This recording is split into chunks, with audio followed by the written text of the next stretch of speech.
Good afternoon. I'm with Ken Bone.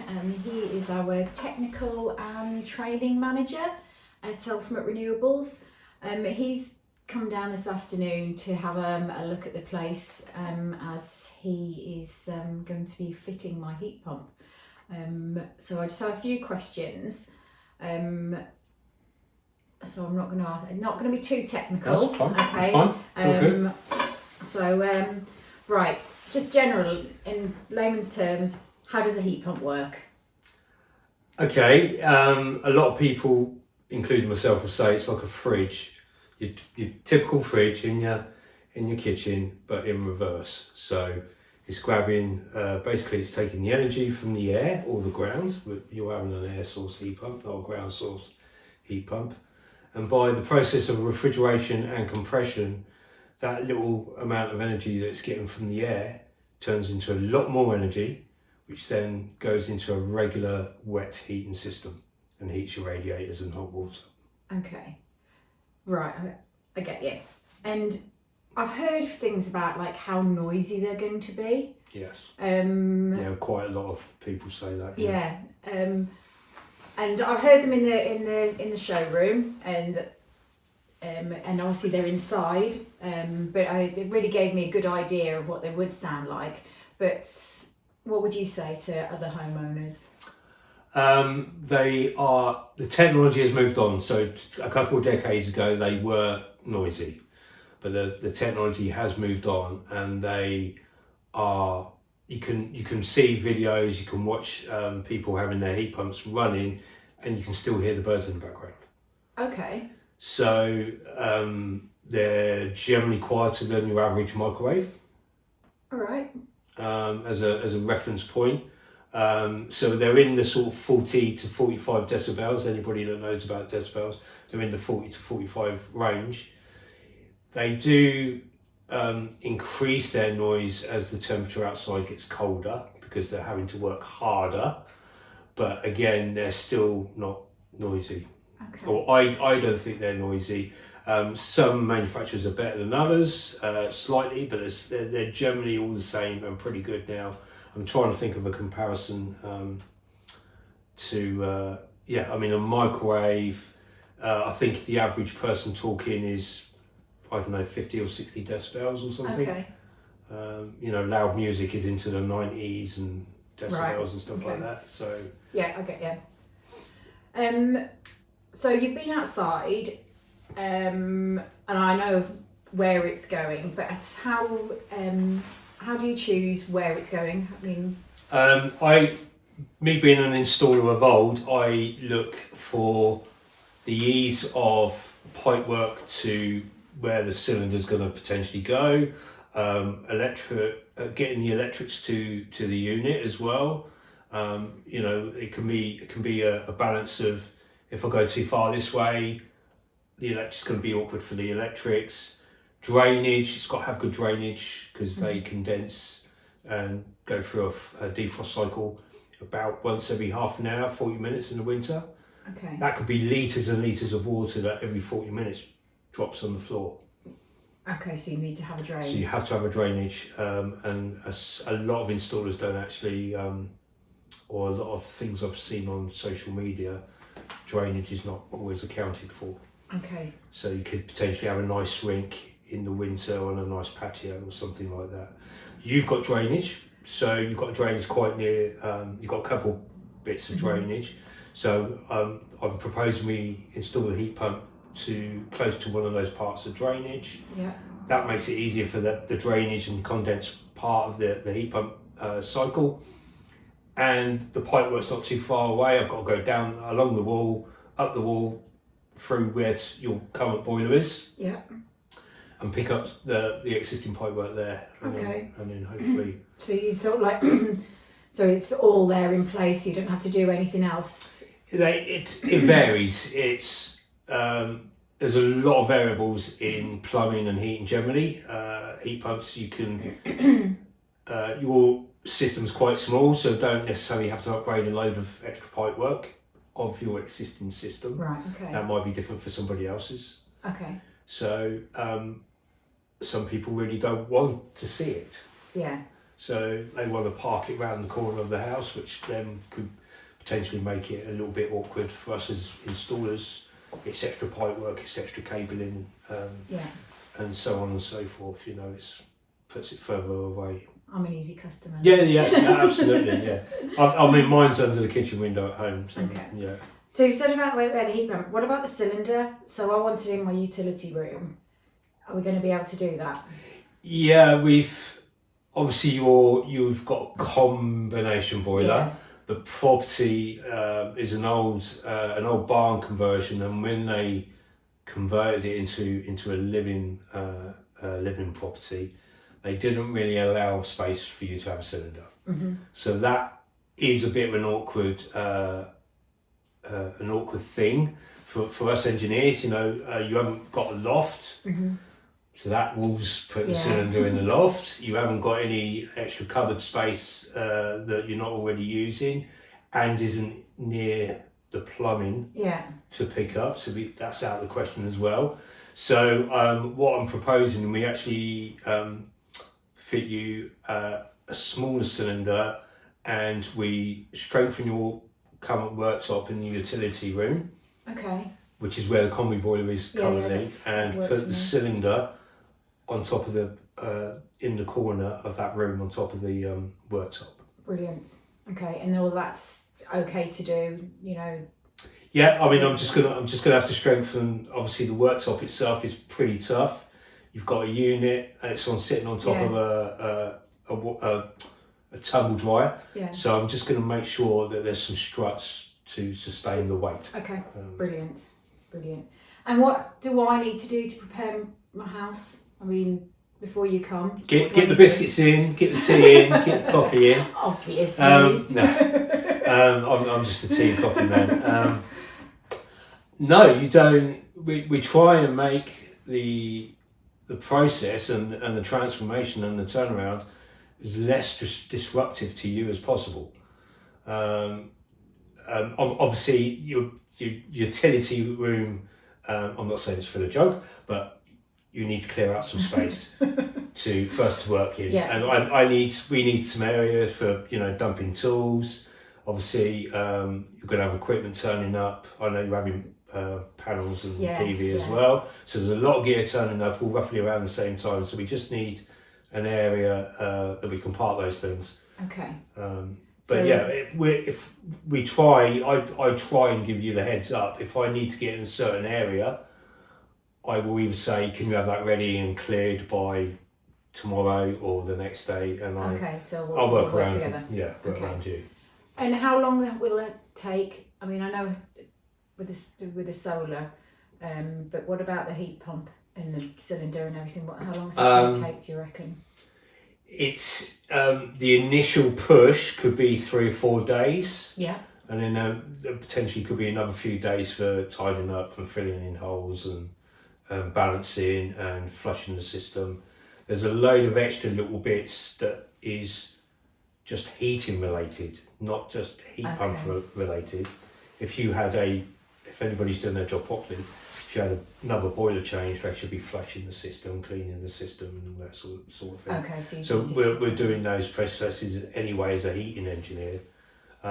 So they're the little extra bits and pieces and fine tuning and making sure you're happy. Okay, so the big work a few days, and then it's all those extra bits to make sure that it's we get the system running.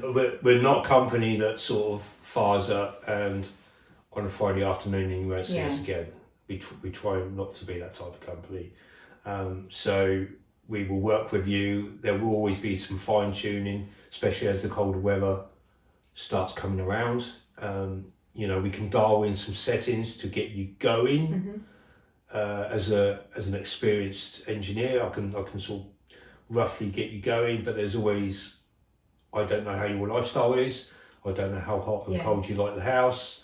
So my settings might not be the same for you. So when the winter starts coming around, you start giving us some feedback, and you can say, Ken, I'm too hot, can we turn it down? Or hopefully not the other way, I'm too cold, can we turn it up? Okay. It's generally, most people tend to be too hot, and we can dial it down. Okay. So one of which I've no idea on this. So it's going to take you 2 or 3 days to get the big stuff in. Yep. What am I going to do for hot water in that meantime? I try. I mean, from a personal engineer point of view, I try and do the swap around on the hot water as quick as possible. Right. So hopefully the maximum you'll be without hot water would be a day. Live with that. Yeah, for what I've seen of your setup, I think that's achievable. Okay. I think, I'll come here one morning, I'll do what I need to do, and by the end of that day, hopefully, you'll have hot water again, and then I'll work around everything else once I've got your hot water back on. And how do you do that? Because obviously the heat pump won't be installed then, or Yeah, we could just put you into an immersion. I mean, what we've done with other clients is say that Mr. and Mrs. Miggins had that. yeah. They didn't have space for a cylinder, we're going to put it in the loft. So we could do a lot of the work in the loft and get it all ready to go, and then one day come in, take out their old boiler, get the pipes work changed over, and then straight away they've got hot water again. Yeah. Okay. Rather than take the boiler out straight away and then 3 or 4 days installing the cylinder. Okay.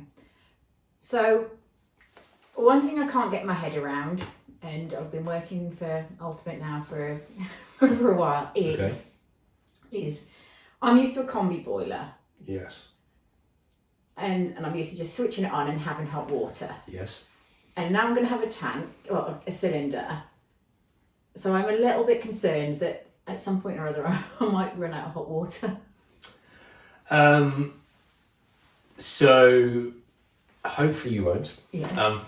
So the idea for you're going to have quite a small cylinder.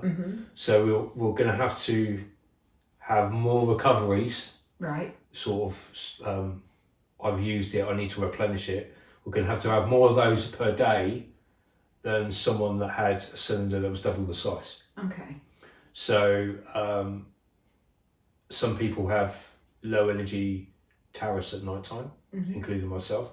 So I load my cylinder a little bit hotter at night time because it's cheaper. Right.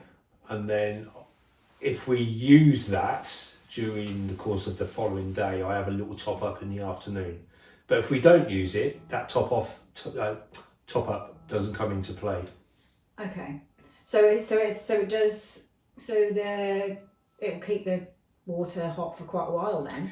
Yeah, most cylinders will only lose about 2% of their heat in 24 hours. They're quite well insulated now. If they're in a garage, they might lose a little bit more because the garage surrounding the cylinder is cold. But if they're within the fabric, it's about 2% over 24 hours. So that's like 1 or 2 degrees. If you've got it set at 52, 53 degrees, you might only lose a couple of degrees overnight. So if I use all the hot water in... Yep. Okay. How long does it take then for it to heat up the whole cylinder? Okay, so going back to the scheduling thing, I think it would be better for you to just have it on what we call constant reheat. Okay. So as soon as you basically draw off a small amount or a lot of water, the heat pump sees that straight away and kicks in and goes, I need to replenish it straight away. So obviously if you drain the tank completely, depending on your heat pump size, if you have a small engine, it's going to take you longer to do your journey than having a larger engine that gives you all the power. So your heat pump's going to I think it's going to be about an 8. Yeah. It hopefully will replenish that tank within 60 minutes. Oh, that's not too bad. I was expecting it to be a bit longer. But if you only drain off, if you're doing a bit of washing up, it's not going to be. It might be 10 minutes, 20 minutes. Yeah. Okay. So it's if you had that nice luxury long bath or whatever, and you've drained it, it might take a little bit longer. Okay. Okay. So again, for people that have a lot of hot water usage in a very short period, you might need to tell your engineer and your installer that's what your lifestyle is like, and then your engineer can make a judgment on maybe upsizing the cylinder a little bit more. Mhm. So they won't hopefully get to that point where they're Oh. running out. Which is why I'm having the size cylinder, because I've already had that conversation with. And you're limited on space. Well, there's that as well. So it's, we've had to draw a line in the sand of compromise of, we can give you hot water, but if you did have that luxury bath, there may be a point where I've got to refill. Yeah. Okay. All right. Hopefully you will get a bath out of it anyway. But. Okay, and one more question. Yeah. What do I do about my gas? Because I don't have a gas cooker and I don't have a gas fireplace or anything like that. And obviously I'm not going to need gas anymore. So what do I do? So we make the gas installation safe in the house. Yeah. And then you contact your gas utility company and say, I fitted a heat pump, I no longer need gas. And they will hopefully engage Transco or whatever the company is now to come around at some point and take out your meter. And then once the meter's gone, you're not paying the standing charge, hopefully. Okay. Right, is there anything that I haven't asked you that you think I should have asked you? How about compared to how you use your combi boiler? Yeah. And how moving over to a heat pump, how your heating Right, yeah. So will work. Yeah, so what do I have to do anything? I mean, so most heat pumps are. Let's go back to go back to the gas boiler. So you've got a combi boiler. Yeah. So you're used from conversations that we've already had. You're used to sort of like turning it on for a couple of hours in the morning, maybe a couple of hours in the evening. You give your house a big blast in the morning. Yeah. Give your house a big blast in the evening. Yeah. And that sort of does you. Okay. So moving over to a heat pump or a Weber compensated device, which all heat pumps are, what we're now doing is we're trickling heat for longer periods of time during the day. So what we do is we're getting your house and the fabric up to a certain level of comfort. Mm-hmm. So you're not overheating, you're not cold. Once we've got it to that point, the heat pump will back off and try and find a middle ground where it's matching the heat load going into the property with the heat loss going out of the property. So as the cold temperature becomes worse, the heat pump actually, and the rate of what you're losing heat to the outside speeds up, the heat pump automatically speeds up as well. Okay. To keep up. And so in theory, you should have a constant comfort level in your property pretty much all the time. Or certainly all the day. You can turn it off and light slightly overnight. So does that mean my radiators aren't going to get hot then? Only if the weather gets substantially really cold. Okay. So in the milder I suppose weather, because your rate of heat loss is quite slow, the heat pump doesn't have to put so much energy into your system, which in turn means your radiators aren't boiling hot, they're only lukewarm, because it only needs to give you a lukewarm heat to maintain your comfort. So no drying clothes on the radiator then? Only in the winter. How do you monitor the heating? So you're having a third-party device, which you will have access to, as well as us, and that will give us data as you start running the system, and your weeks, months accumulate. We can then start seeing the data of how well your system's performing. Hopefully you'll get to that winter point where we start tweaking the system. You'll be coming back to us and saying, I'm actually too hot. Yeah.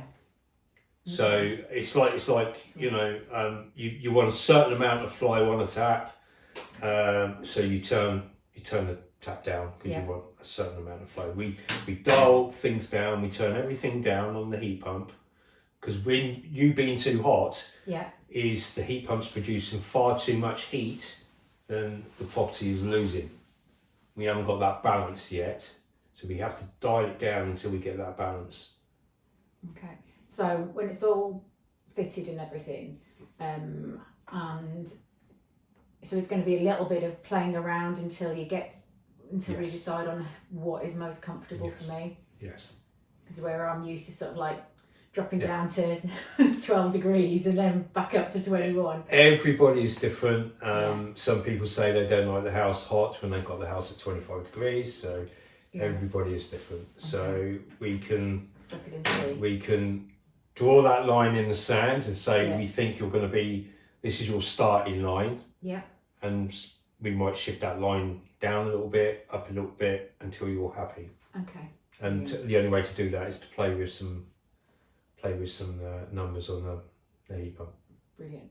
Well, Ken, I really appreciate the fact that you are going to be installing mine, because I know that's not your proper job with us, but yeah, my cat. So thank you very much. No problem at all. All right, Thank then. you. Cheers.